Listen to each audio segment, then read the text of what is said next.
Author Donna J. Jodhan presents The Christmas Box Set Number 2. If you have not yet listened to Donna's 12 Days of Christmas Box Set Number 1, then you owe it to yourself to do so. This box set is made of 12 wonderful stories for the Christmas holiday season. They are all filled with mystery, suspense, and they all have happy endings.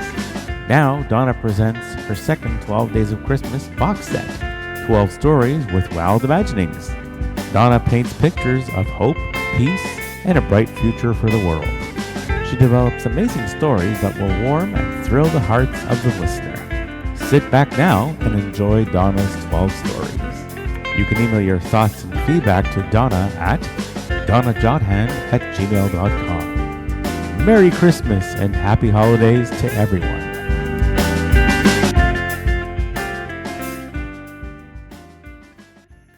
Ho, ho, ho, everybody, and I'm Donna J. Jodhan, also known as Detective DJ and author Donna Jodhan. Hey, it's the holiday time, everybody, and it's time to share our joy, our love, our peace. Greet each other, share with each other. We're living in a very troubled world, and now what we need to do is to do our best to make this world as bearable as we can. And my way of doing this is to write and produce Christmas stories which bring hope, love, joy, and peace to my listeners. I have already done 5 of my episodes, and I'm about ready to do my 6th episode. So let me list for you the episodes that I've done already. So the first episode was called Santa's Special Christmas Sleigh, and the second was called The President's Christmas Packages. The third was called Santa's Super Christmas Kids. The fourth was called Santa's Magic Marvels. The fifth was called The President's Christmas Ice Palace. And now it's time for me to share with you my 6th episode. Okay, and I hope you enjoy it. It is called Santa's Super Christmas Dream. Here is a description. Before this year, Santa has told his wife that he is going to do his best to bring peace to this world. Or, as he puts it, he is going to give it his best try.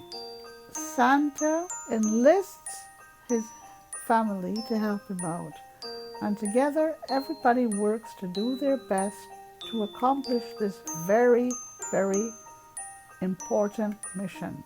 And they find people to assist with this mission, and they all work together in very interesting ways to do this. Find out how Santa goes about his business, bringing peace to various parts of the world, and his super Christmas soldiers help out, and they engage in very dangerous mission in order to accomplish this initiative. All right.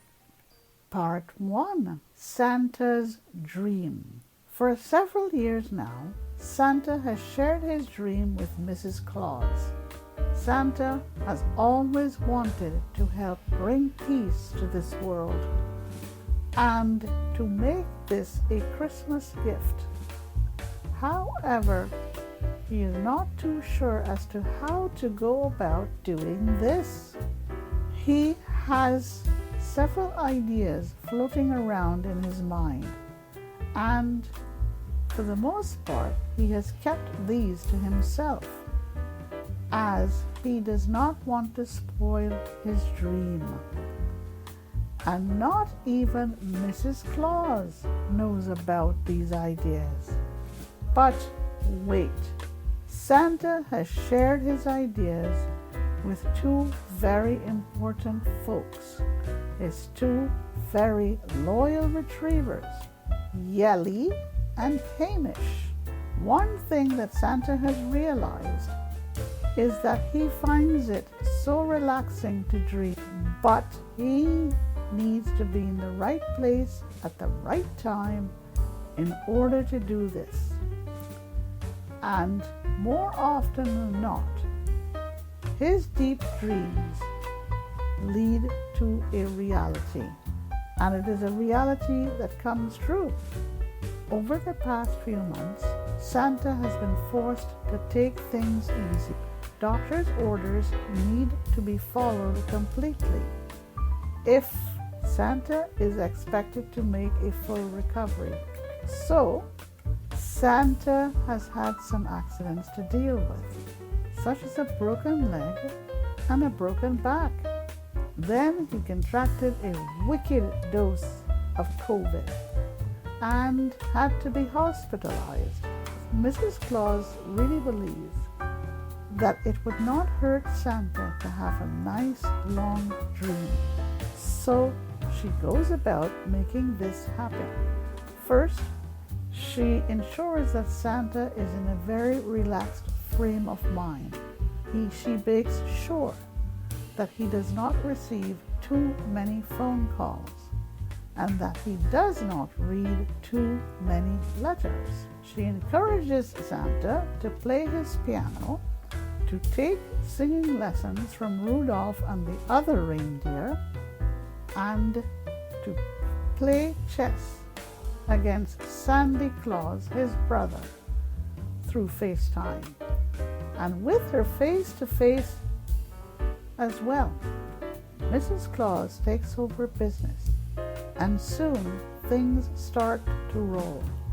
Santa's dear friends Marco and Nicholas take charge of managing Santa's phone lines and his emails, and they also take charge of his security line team. His elves and helpers have everything in hand for this year's Christmas, and his kids, who he adopted a few years ago, are on the ball with their training and their schooling.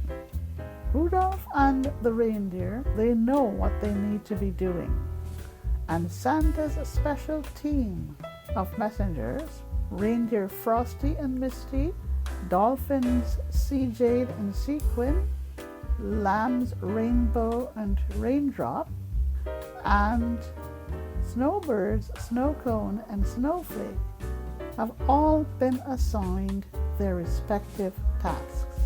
Even Santa's top secret mermaids, Jamie and Mallory, who you met before, are on the ball as well, making sure that their boss is not disturbed unnecessarily. And on an early spring day, Mrs. Claus puts things into action. First, she personally prepares Santa's favorite breakfast, freshly squeezed orange juice, along with a bowl of fresh fruit. Next comes the Eggs Benedict on an English muffin, with a healthy serving of hollandaise sauce over the top, with thick slices of Canadian bacon and home fries. Then cups of hot tea, and that's it.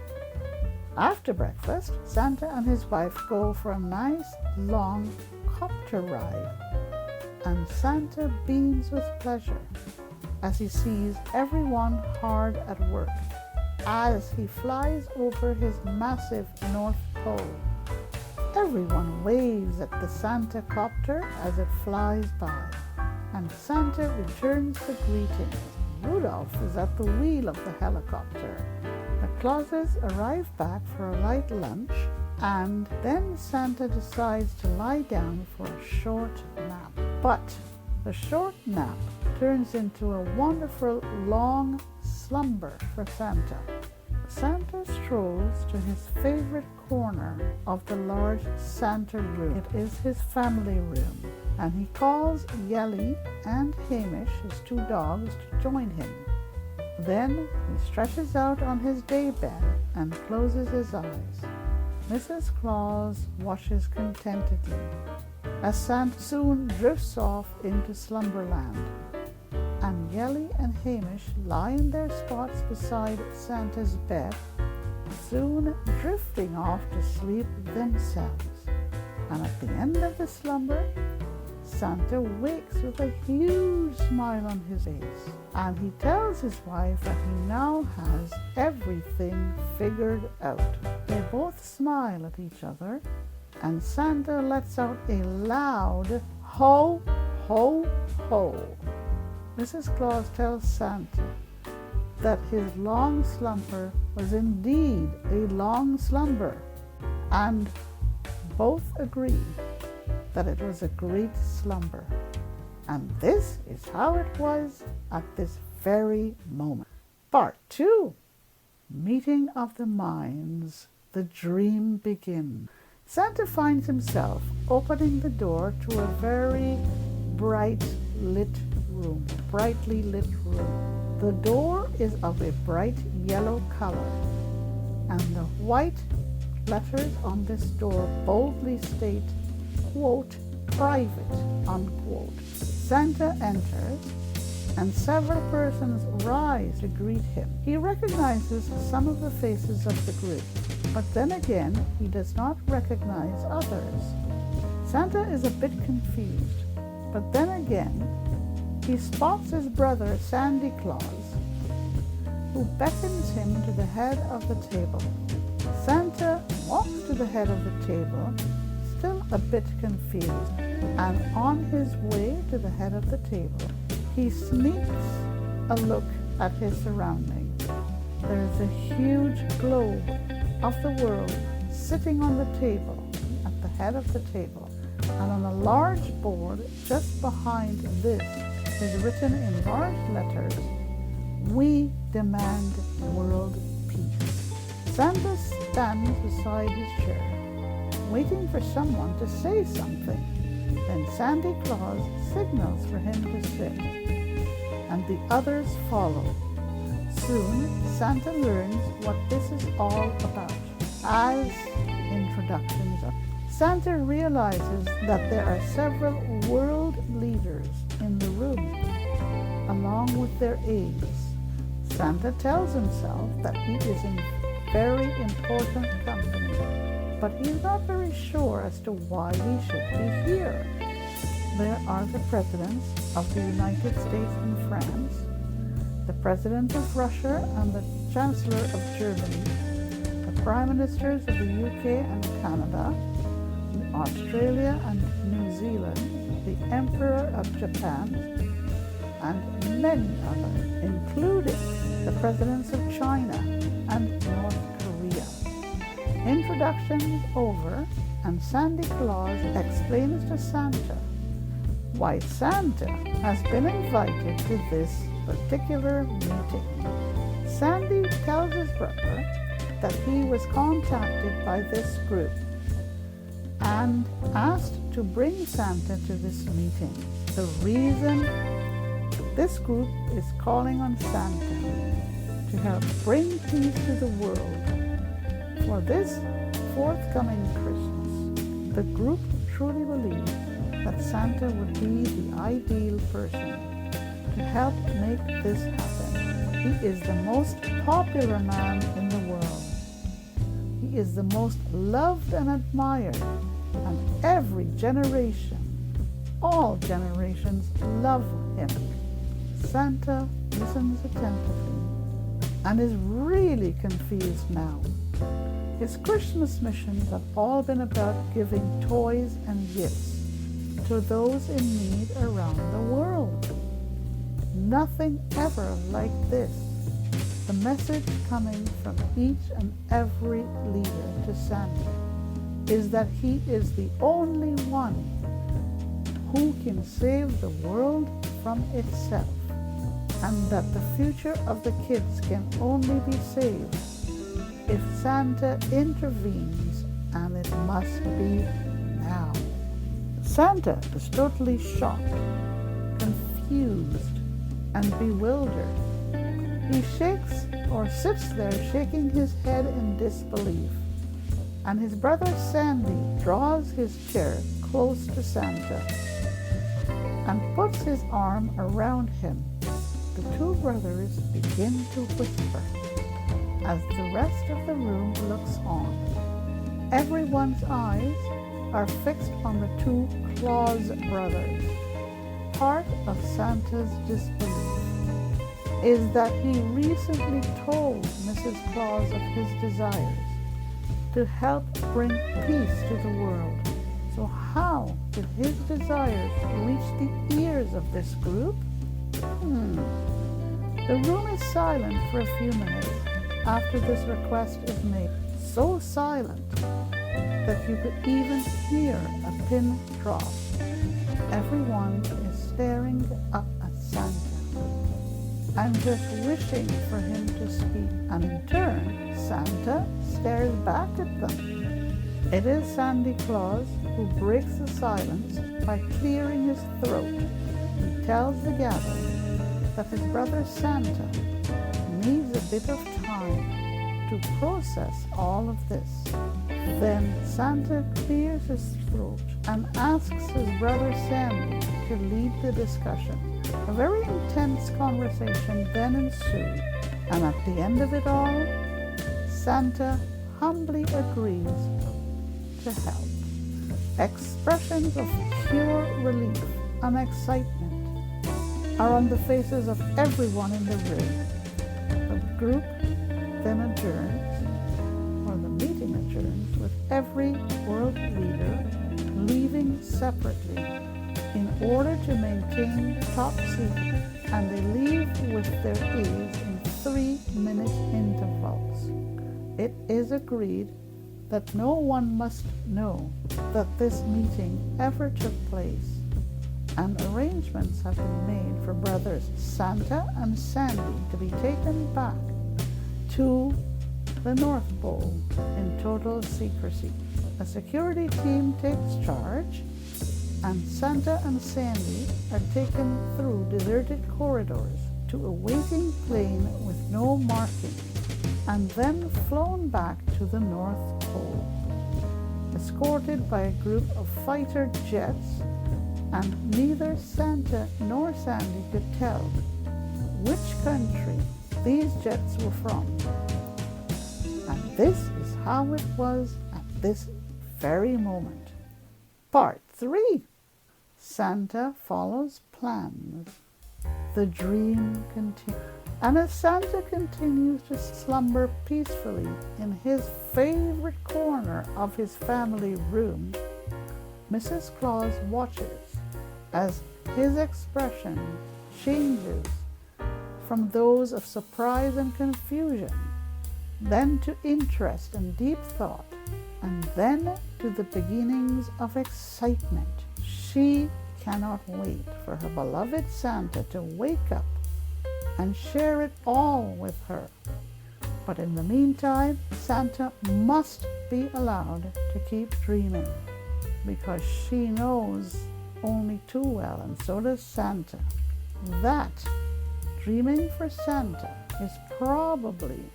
is one of the most effective for him to develop and keep running his Christmas mission. And even the dogs, Yelly and Hamish, seem to agree, as they are both snugly curled up beside Santa's bed and sleeping deeply and peacefully along with their master. And as the dream continues, Santa and Sandy are back at the North Pole, having dinner with Mrs. Claus. They tell Mrs. Claus about their encounter, and she nods as they speak, and it is she that admits that she told Sandy about Santa's desires. And in turn, Sandy used his channels to do the rest. Now, Santa needs to use the documents that have been given to him by the world leaders to come up with a so-called road map. The plan has already been crafted and approved, and now Santa needs to execute it. He needs to choose his special soldiers to help him, And so he turns to his brother Sandy, his cousins Stefan and Stoyan, and his very trusted friends Marco Sumner and Nicholas Gleason, who he has dubbed as the Mighty Magicians, along with his other friends Chris Kringle and Josh Reisman. These two men have been his dearest friends for several years now, but Santa knows only too well that many more special soldiers will be needed. If this mammoth mission is to be successfully executed, those named here will be his chief lieutenants. But special soldiers are needed for field work. Special soldiers are needed to compete with special folks, and Santa needs to ensure that his elves and helpers are not overworked and spread too thin, as they are already involved with this year's Christmas missions. So he decides to turn to his special kids, who he adopted a few years ago, and who continue to be a part of his community. Santa knows only too well how committed these kids are, and how much they all understand the need to bring a bigger and brighter future to those who have similar backgrounds to theirs, and to help better the future of kids worldwide. And as the dream continues, Santa realizes that those crafty world leaders knew exactly what they were asking him to help them do. Santa nods in his sleep, and Mrs. Claus observes and smiles to herself. As she continues to read her book, she pats both Yelly and Hamish lightly on their heads and checks to make sure that they too are very much asleep. And then she resumes her position on a nearby sofa. And as the dream continues, Santa next finds himself calling a special meeting of his special kids, who received his request with much gusto. They are all excited, but at the same time they are very much tentative. The world leaders have given Santa permission to share certain facts, but only with very trusted persons, i.e., who else must be enlisted, where they are located, and the gifts that the world leaders will be presenting to the world. The kids are all in total disbelief, and after Santa swears them to total secrecy, the dream continues on. And this is how it was at this very moment. Part 4, Santa's Special Messengers. The dream picks up pace, and now Santa and his top team find themselves frantically engaged in treating the special kids. They are prepared for some very special and daring mission that will take them to some very far corners of the world. They will be the messengers to carry some very top secret messages. They will need to wear disguises, learn how to use some very specialized gadgets, learn how to communicate with those identified by the world leaders, learn how to avoid detection, and how to return safely from their missions. Santa is extremely concerned for his special kids, and as Mrs. Claus watches from her position on the nearby sofa, she notices that Santa's expression has changed to one of extreme concern, and she's almost tempted to wake him up, but she decides to let him sleep a wee bit longer, and she props herself on her elbow and looks on. Her book almost slips out of her hand, but she grabs it just in time. For if it had fallen, it surely would have awakened Santa and Yelly and Hamish as well. She would later reflect, it was a very close call. As the dream continues, Santa has been given very specific instructions by the group of world leaders, and he knows that he needs to follow them to the very last detail. His messengers will travel far and wide in order to pass on specific instructions to very specific and special folks. And these folks are very well-trained folk who have been waiting for their instructions for some time now. Santa knows this as well, and as the dream continues, he and his team read and reread these instructions. And this is how it was at this very moment. Part 5. Santa communicates with special folks. And as Santa's dream progresses, his so-called lieutenants work diligently to develop the necessities. Invisible suits are designed and fitted to each kid. Kids and their gadgets are fitted to go along. Books of instructions are put together and rigorous training takes place. There will be no room for error, and everyone knows it. These missions will be dangerous, and every kid has been given the option to withdraw from this project if they are either scared or not willing to take the risk.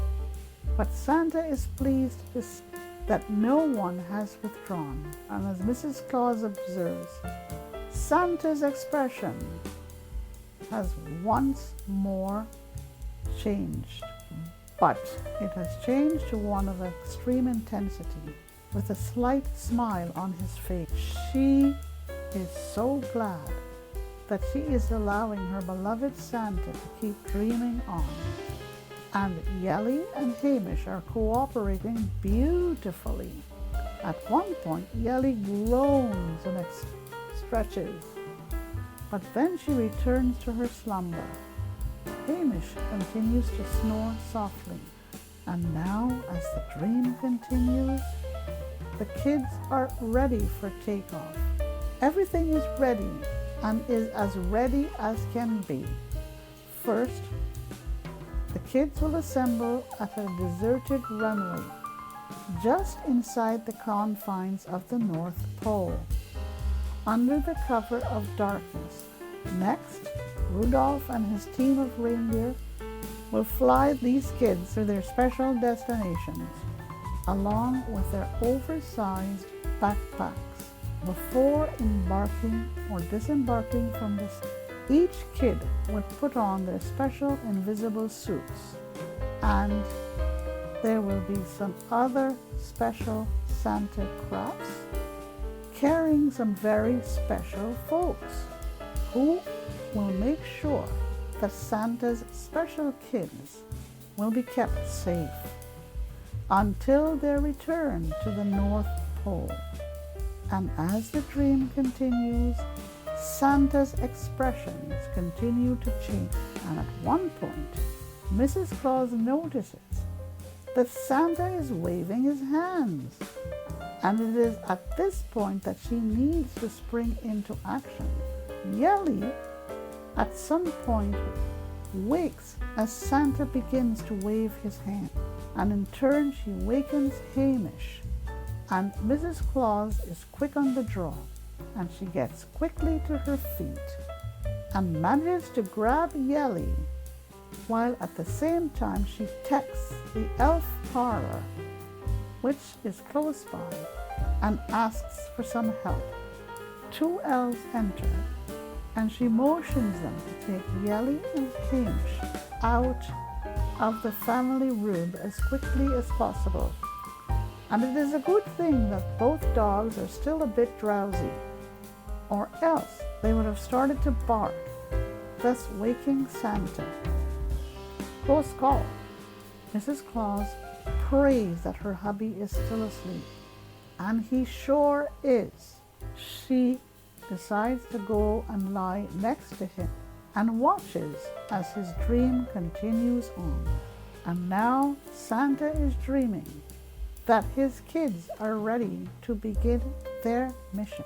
He is concerned, very concerned, but he has confidence in his kids, and he knows that there are some very special folks awaiting their arrival. And this is how it was at this special moment. Part 6, Mom and Papa, Son and Daughter. The dream takes shape. To the onlooker, she was just a regular mom driving her kids to school, then returning home to continue her daily household chores. She lived in Montreal, Canada, but she also had another life, one that only she knew about. Santa's dream continues as this Montreal mom drops off her kids at school, and on her way back to her car, a teenage kid approaches her. He smiles, greets her, and offers her a bag of brownies. He tells her that he is selling it to raise funds for his boy band.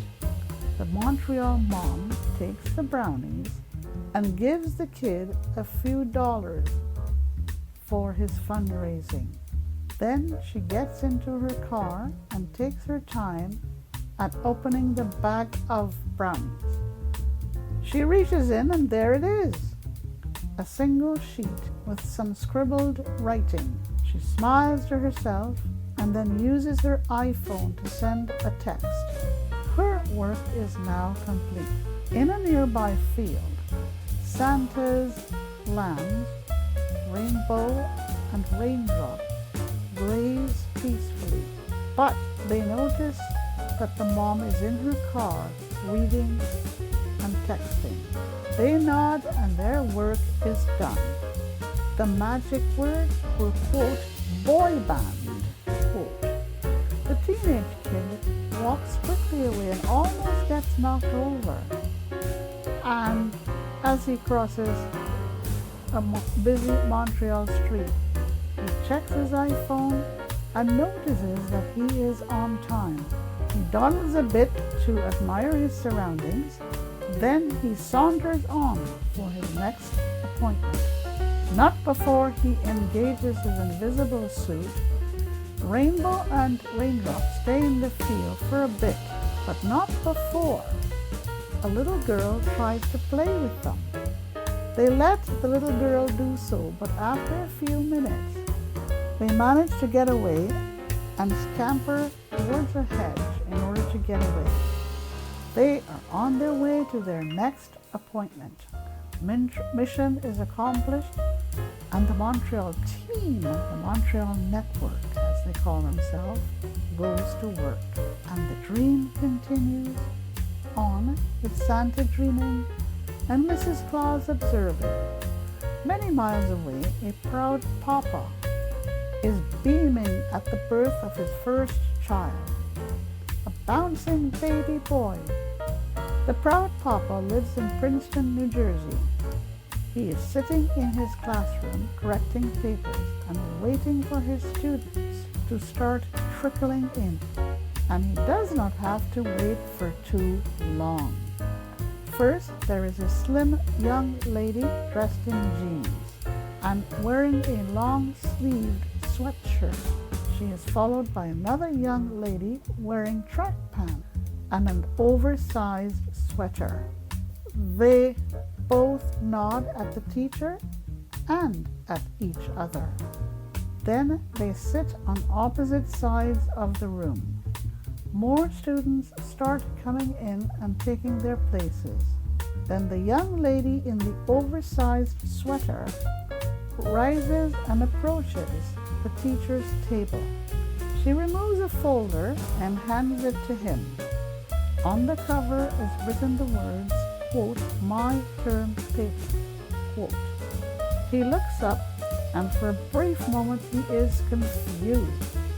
But then the confusion is replaced with a smile.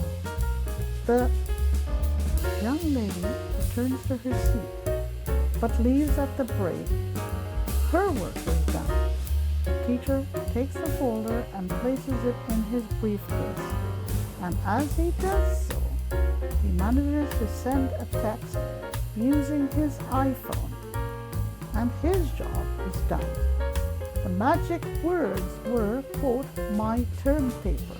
The proud papa's text is received, and now the Princeton network is activated. At the break, the young lady in the oversized sweater walks briskly out of the building, but she is soon followed by the young lady in the long-sleeved sweatshirt. And for a brief moment she panics, but she soon gathers herself together.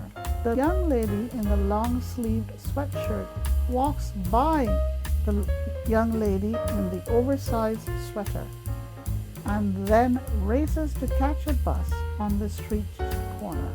The young lady in the oversized sweater breathes a sigh of relief, and she soon disappears in the crowds on the sidewalk. She engages her invisible suit. She walks towards the corner coffee shop, and her mission has been accomplished. In a park close by, Raindrop the lamb observes.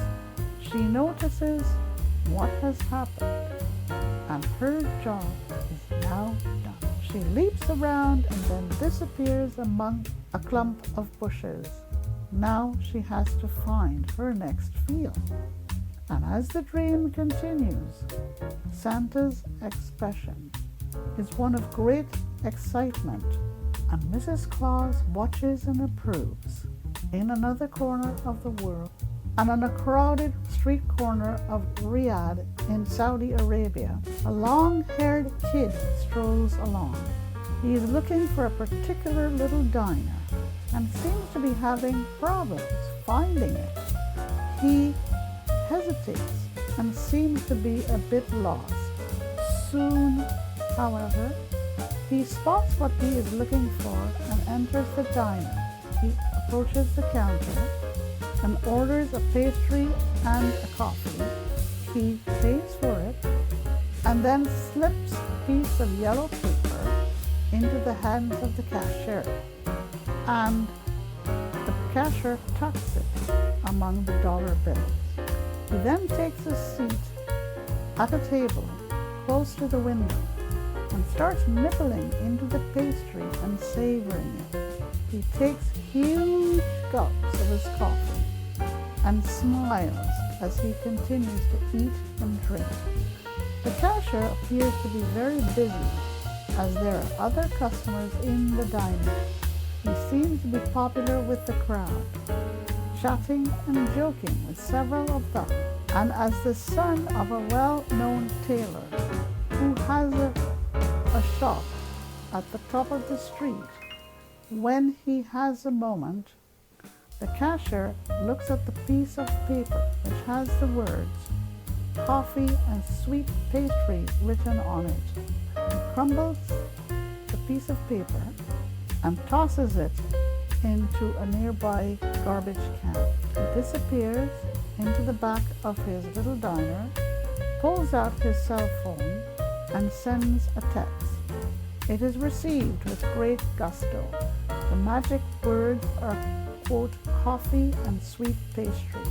The Saudi Arabian network has now been activated. The long-haired kid takes his time at enjoying his coffee and pastry, and after he's done, he rises and saunters out of the diner, engaging his invisible suit as he saunters. He walks leisurely along and turns the street corner. Then he disappears into the crowd. His job is done, and now he must find his next location. He walks along and does not see something resembling a reindeer following him. The reindeer catches up with him and walks by.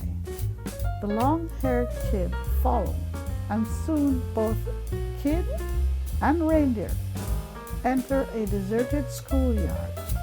Both of their jobs are now over, and Frosty, the reindeer, now needs to escort the long-haired kid to his next task. On a crowded street in Delhi, a sweet teenager is busy selling sweets in a crowded market, while close by her mom is selling all kinds of tea.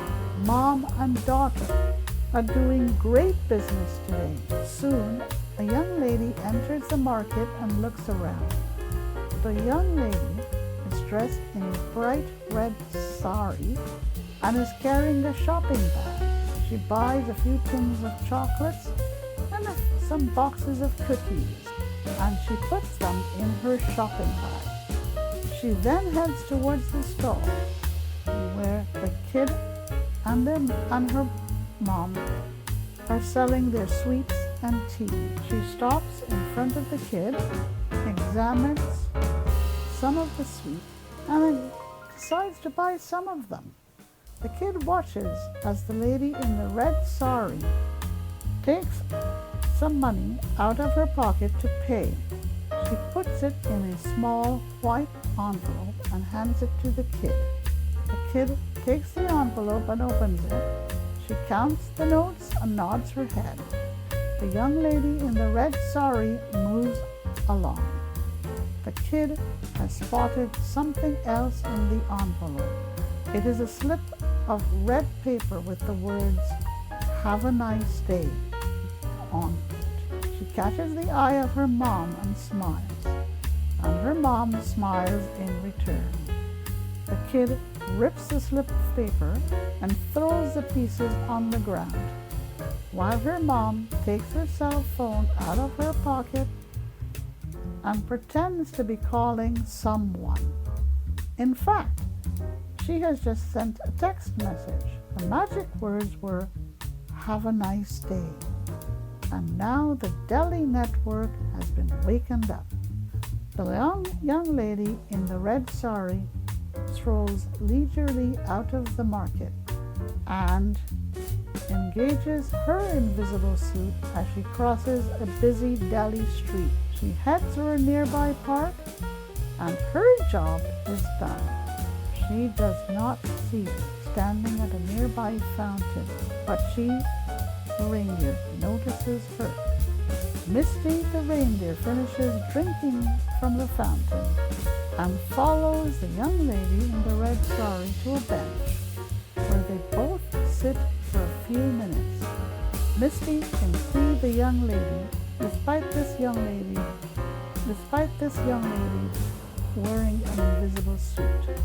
Misty's job is complete, and both reindeer and the lady in the red sari go their separate ways. And this is how it was at this very moment. Part 7. The uncle and the aunt, the niece and the nephew, and Santa keeps on dreaming. Boy, oh boy. You may think that Santa is having a very long dream, but no. This dream moves along so very quickly, and Mrs. Claus is so very glad that her beloved Santa is getting time to have a lovely, nice snooze. She can hear Yelly and Hamish faintly in the background, playing with the elves outside in the fresh spring air. They appear to be playing with a ball, barking and running around. And as always, the elves have everything under control. And back to Santa's special super dream, which now moves to other corners of the world. And these episodes follow a similar path to the others previously dreamed of by Santa.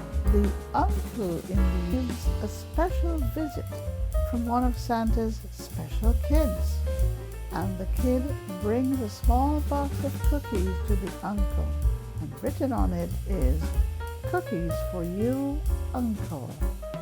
And this is the confirmation that the uncle needs so that he can send his text, which he does with a huge smile on his face.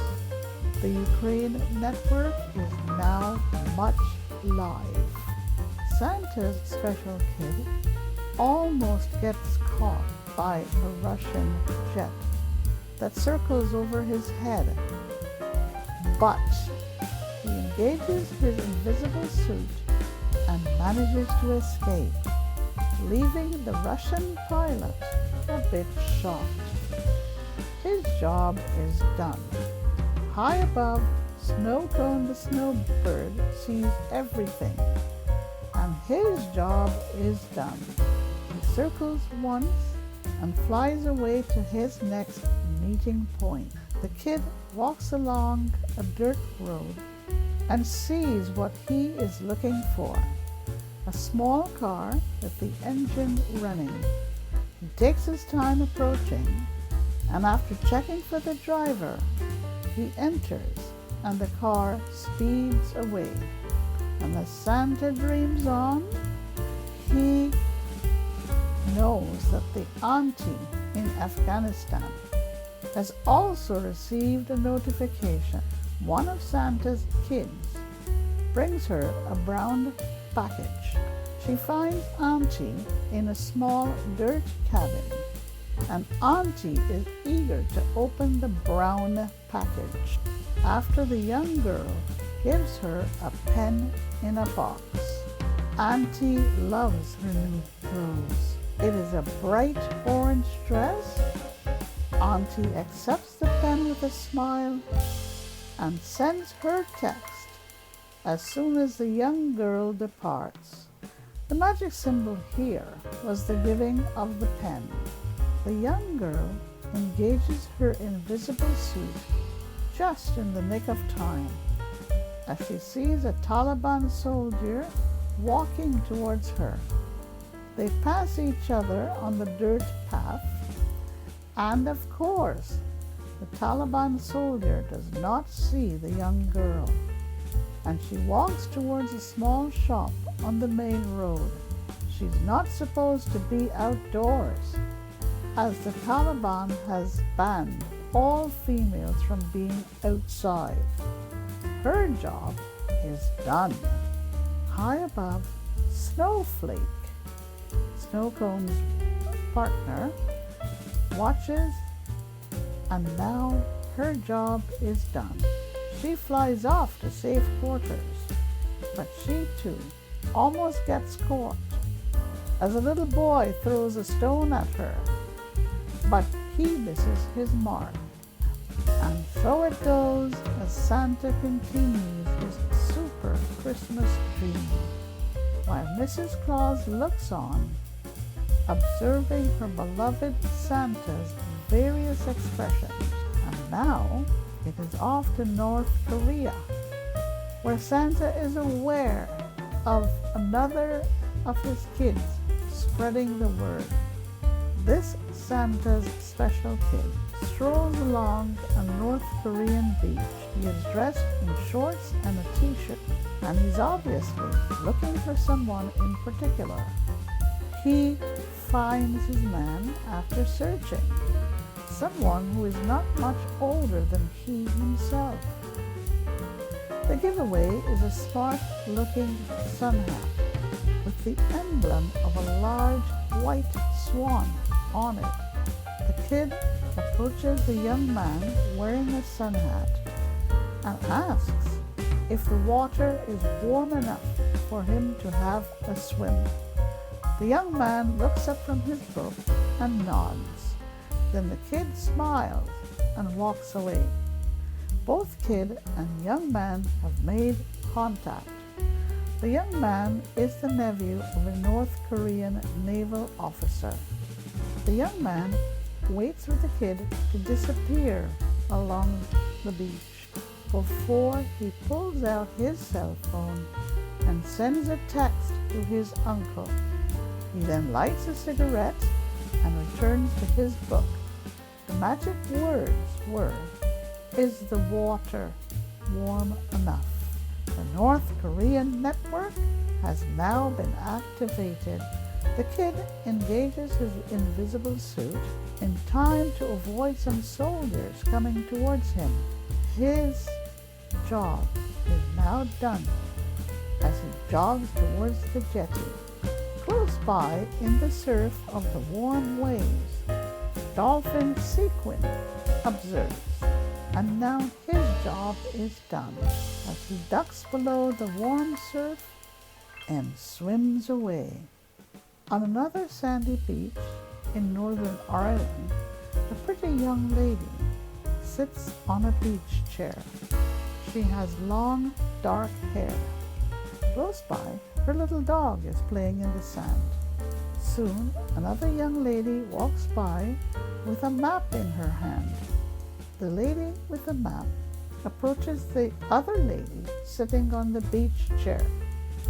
They exchange pleasantries, and the one with the map points to a little town on the map and asks, quote, "How far away is this?" Quote.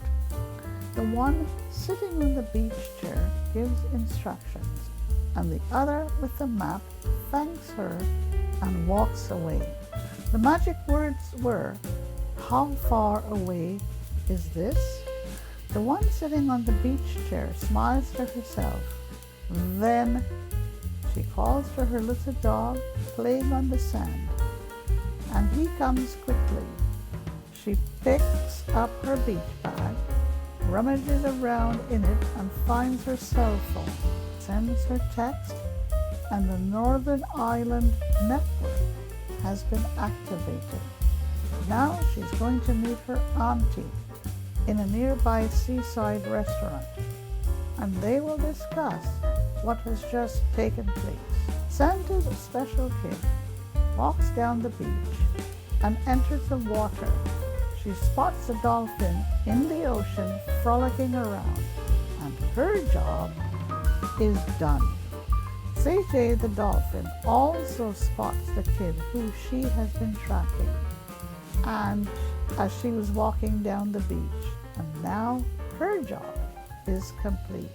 And this is how it was at this very moment in Santa's dream. Part 8. Now the world waits as Santa dreams on. And Santa sure keeps dreaming on, while events go on in various corners of the world. Santa continues to display various expressions on his face, from excitement to concern, and from satisfaction to contentment. Santa even nods his head from time to time, and Mrs. Claus sure sees all of this and smiles to herself as she continues to hear the dogs playing with the elves outside. The brother in Beijing greets Santa's special kids and activates the Beijing network after receiving the confirming words. Then Santa's special kid safely leaves Beijing. And it is the same for the sister in Somalia, the boyfriend in Brazil, and the girlfriend in Greece. Of course, other corners of the world have been visited, contact made, confirmation completed, and finally Santa's special kids and those special messengers have all returned to home base. Mrs. Claus observes Santa's expressions with great satisfaction, and now she cannot wait for him to wake up and tell her everything. For one thing is for sure, Santa has always been very good at recalling his dreams to her, even to the point of being almost perfect. And she expects the same when he wakes up. In his continuing, Santa informs the world leaders, and they are extremely pleased. Now they must come together one more time to wrap up this gigantic world mission. And they all know that it is not yet over. Several things can still go wrong, but they are all very optimistic. The objective now is for the world leaders to meet, and they need to do this in a very secret place with the maximum of security and secrecy. In his dream, or in Santa's dream, the world leaders are having a bit of difficulty on deciding where to meet. And after attending a top secret virtual meeting, it is Santa who steps in and makes a foolproof suggestion, which the world leaders accept unanimously. And this is how it was at this very moment in Santa's dream. Part 9. Santa's World Summit. The dream assumes gigantic proportions.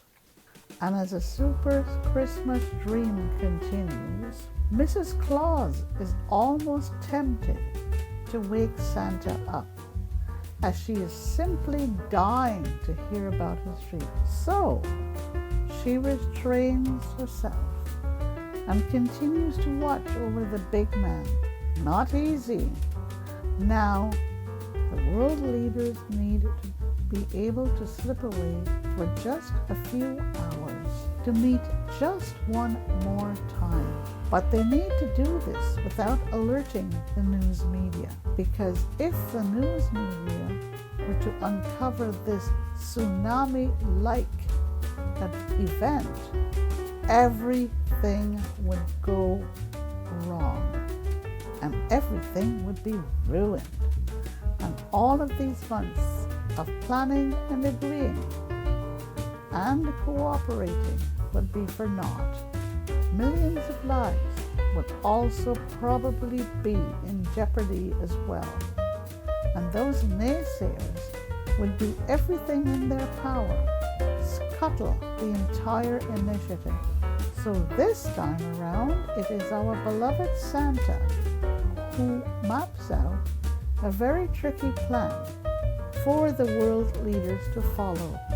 And now Santa's dream moves to his kitchen, as in a late fall night he sits with Yelly and Hamish close by, making sure that each world leader is going to be where he/she is supposed to be. Santa has arranged for his invisible suits to be used by each world leader along with their trusted aide, and that they are outfitted with those very high-powered gadgets especially designed for this mammoth mission by Marco and Nicholas. Santa's highly trained kids and messenger are also on standby as well. And now everything is in place.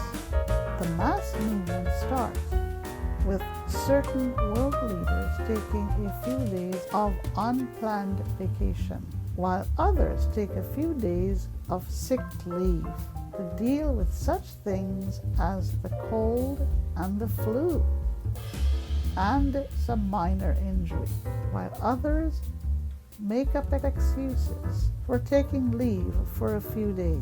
It is meticulously planned that each leader would use which excuse, and the cat is almost let out of the bag when one of the aides to one of the world leaders says that his boss is in good health. But this is soon corrected when indeed when this particular world leader catches a cold. So all continues on, and Santa continues to dream. Mrs. Claus continues to observe, and now she hears some of the elves moving around in their elf cafe. She sends a text to them to keep it down, as Santa is still asleep, especially once Yelly and Hamish to be kept busy. So said and so done, as the elves take the dogs out again for a romp in the garden, and our Santa dreams on, and the various world leaders make their secret way to the secret hideaway, using Santa's secret sleighs for travel and everything. Mrs. Claus sees Santa smiling broadly, and he lets out a loud ho, ho, ho, because he is told now that a few of these world leaders are a bit hesitant to climb aboard his special sleighs, but she manages to stay put and to continue watching over her beloved Santa. Santa's well-trained reindeer, led by Rudolph, has everything in hand. All of the leaders follow directions as to how to find and board the special sleighs. Things go without a hitch, and in Santa's dream, it is the day before Christmas Eve, and this is how it was at this very moment in Santa's dream. Part 10. The unimaginable global gifts. The dream goes way beyond the blue horizon. In his dream, all of the elves and helpers have piled all those unimaginable gifts on long tables in Santa's makeshift conference room. This is his continuing dream, and it is now Christmas Eve. And somewhere close by, in Santa's secret safety deposit box, the world leaders wait very anxiously for the sick dog. Santa has provided them with everything they need in order to stay safe and comfortable, and he has literally managed to pull off a coup in that no news outlet has managed to break the story. Santa was right when he decided to have the world leaders stay in his Santa's safety deposit box, because according to updates, they are bonding well, with presidents playing card games with prime ministers, and Eastern leaders teaching Western leaders how to play chess, and Western leaders teaching Eastern leaders how to play pool, according to Santa's so-called spies. The Santa safety deposit box is very much alive, with lots of humor, jokes, and friendly banter. But the world leaders are very anxious for the signal to come, so that they can get to the real business at hand and quickly return to their homes. And their aides have done a magical job in helping to keep everything running to plan. And as Santa dreams on, the gigantic pile of gifts is absolutely something to behold.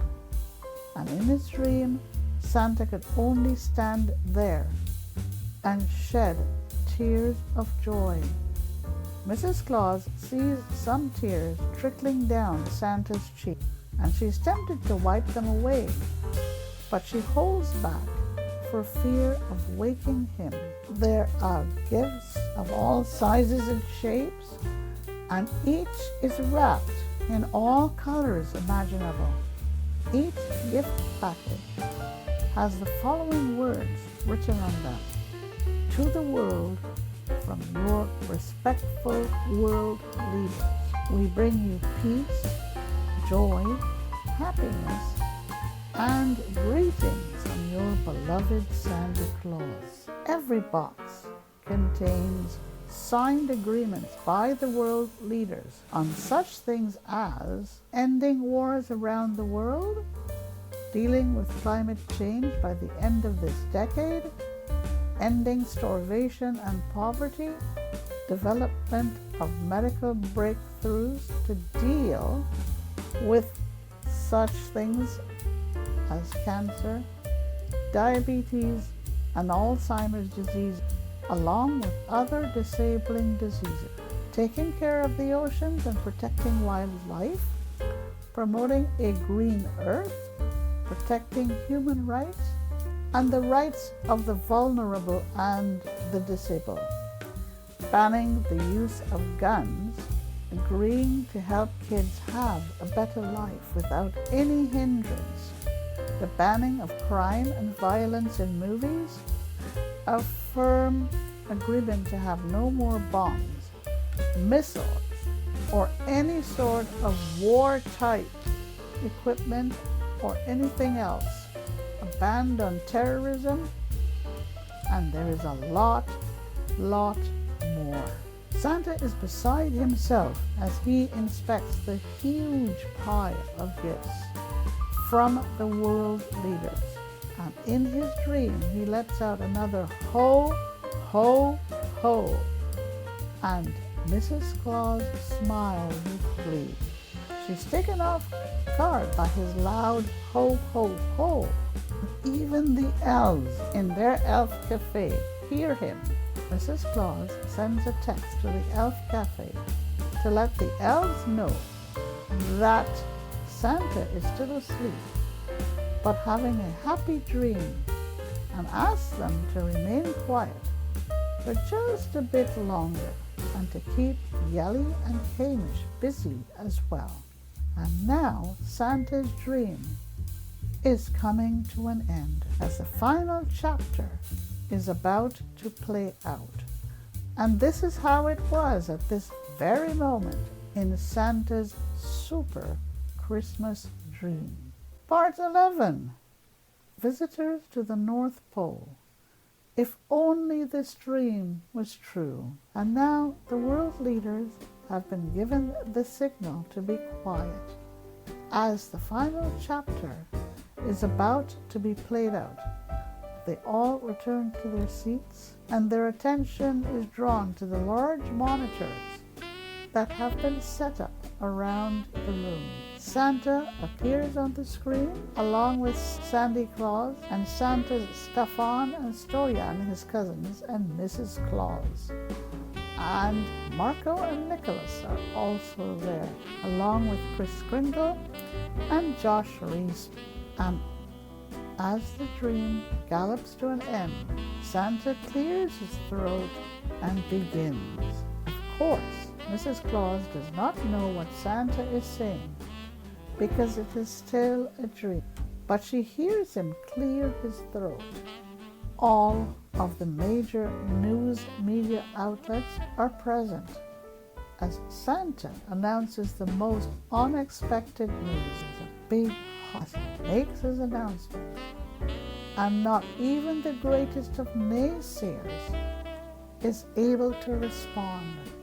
In short, Santa tells the assembled group that on behalf of all world leaders, he is pleased to announce that a mammoth agreement has been reached to bring peace, joy, and happiness to the world.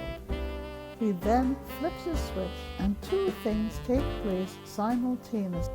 First, there's Michael Jackson's song, quote, "Someday at Christmas," unquote. And this booms around the room. And at the same time, the world leaders appear via video link from Santa's safety deposit box. And they are smiling, waving, and saluting. Then, at a behind-the-scenes signal, they raise their glasses in unison, and in one shout they emit, quote, "Here's to the world!" exclamation, unquote. Then they toast the world, each other, and Santa.